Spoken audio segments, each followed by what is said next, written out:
పేదోడికి. లేదంటే ఇంకా మనం సర్దుకుని వెళ్ళిపోతామే ఎవడి మటుగాడు. చంద్రబాబు నాయుడు గారు రావటమే ముఖ్యం. ఒక్క పేదోడు కూలి పని చేసేవాడు కానీ ఎవడైనా అందరూ బాగుండాలంటే, లేబర్ బాగుండాలంటే చంద్రబాబు నాయుడు రావాలి పరిపాలన. చంద్రబాబు నాయుడు రాకపోతే పరిపాలన ఇంకా మన వల్ల కాదు. సైకో సీఎం మనకొద్దు. మన బాబు గారిని గెలిపించుకుంటే బాగుంటుందని ఆలోచన. సీట్లు కూడా ఉమ్మడి జనసేన పార్టీ, తెలుగుదేశం పార్టీ ఒక్క సీటు కూడా వైసీపీకి వెళ్ళవు. ప్రతి సీటు కూడా క్లీన్ షీట్స్ వేస్తాయి.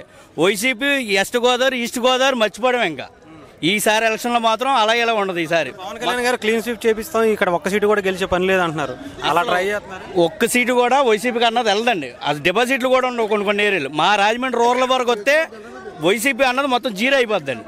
అంత గట్టిగా ఉంటుంది. జనసేన, తెలుగుదేశం పార్టీ ఎవరికి ఇచ్చినా సరే నెగ్గించడానికి ప్రజలు రెడీగా ఉన్నారు. ఎప్పుడు దిగిపోతుంది ఈ ప్రభుత్వం అన్న ఉద్దేశంతో ఉన్నారు.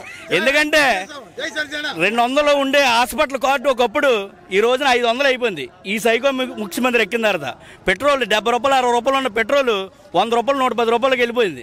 దీనివల్ల నిత్యావసర వస్తువులు అన్నీ పెరిగిపోయినాయి. ఈ కరెంటు బిల్లులు పెరిగిపోయినాయి. మొత్తం అన్నీ ఆడు 10 రూపాయలు ఇచ్చి 100 రూపాయలు లాగేస్తున్నాడు జనాల దగ్గర. ఇది ప్రతి జనాలకి, ఆడవాళ్ళకి, ఇంటి దగ్గర ఉన్న ముసలమ్మలకి అందరికీ అర్థమైంది. ఈ ఎలక్షన్ ఎప్పుడు వస్తుందా, ఎప్పుడు దింపేద్దామన్న ఆలోచనలోనే ఉన్నారు. దానికోసం మేము అంతా కష్టపడుతున్నాం. East Godavari, west Godavari YCP అన్నది ఇక్కడ మర్చిపోవడమే. Bye bye YCP. టీడీపీ పక్కగా వద్దు. అంటే అన్ని అక్కడ క్లీన్ స్వీప్ చేయాలని చెప్పి పవన్ కళ్యాణ్ గారు మనం చెప్పారు. పొద్దు కూడా కుదుర్చుకున్నారు. ఈసారి 2 పార్టీలు కలిపి క్లీన్ స్వీప్ చేస్తున్నాయా? గ్యారంటీ చేస్తాయి. గ్యారంటీ. మరి వైఎస్ఆర్సీపీ కూడా కొన్ని నియోజకవర్గాలు అనపర్తి వీటిలో మేము ఈసారి గెలిచేదని చెప్పి మేమే అని చెప్పి సమస్యలు హయం గెలవు. ఎక్కడ ఏం గెలవు. సమస్యలు అలా ఏం గెలదు. టీడీపీ పక్క తుడిచికెళ్ళిపోద్ది. వైసీపీ అన్నది ఏముండదు ఇక్కడ. మొత్తం తుడిచిపెట్టిపోద్ది. అలాగే ఆయన సిద్ధం అంటూ కొన్ని ఫ్లెక్సీలు పెడుతున్నారు, మీటింగ్లు పెడుతున్నారు. ఏంటి, దేనికి సిద్ధం అంటారు జగన్మోహన్ రెడ్డి? ఇంటికి వెళ్తా సిద్ధం. ఇలా జైలుకి వెళ్తా సిద్ధం.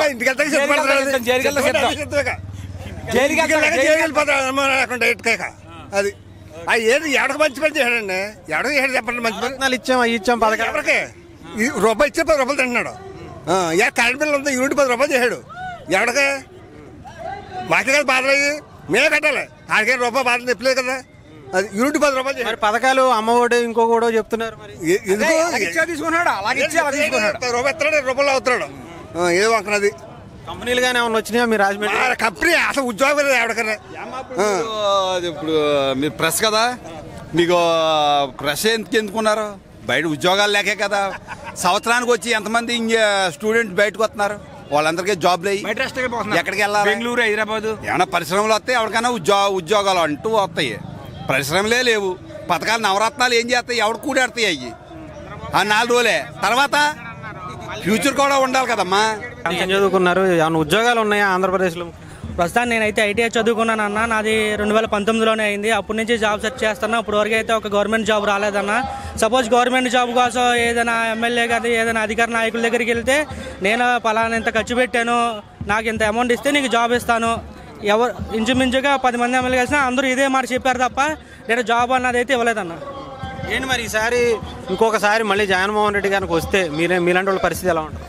ఏమన్నా ఇప్పుడే వేరే రాష్ట్రాలకి వెళ్ళి జాబులు చేసుకోవాల్సి వస్తుందన్న. ఈసారి వస్తే ఇంక ఏదో కూలి పని చేసుకున్న బతుకుతా కూడా అవకాశం లేదన్న. ఎందుకంటే ఇసుక మాఫియా అని ఇసుక ఆగిపోయింది.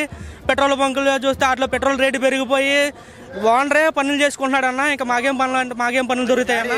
ఎవరు వస్తే బాగుంటుంది అనుకుంటున్నారు మీరు? టీడీపీ జనసేన మీటింగ్కి వచ్చారు కాబట్టి అడుగుతున్నా. వస్తే బాగుంటుంది అనుకుంటున్నారా టీడీపీ జనసేన? కానీ టీడీపీ జనసేన రావాలని కోరుకుంటున్నామన్న.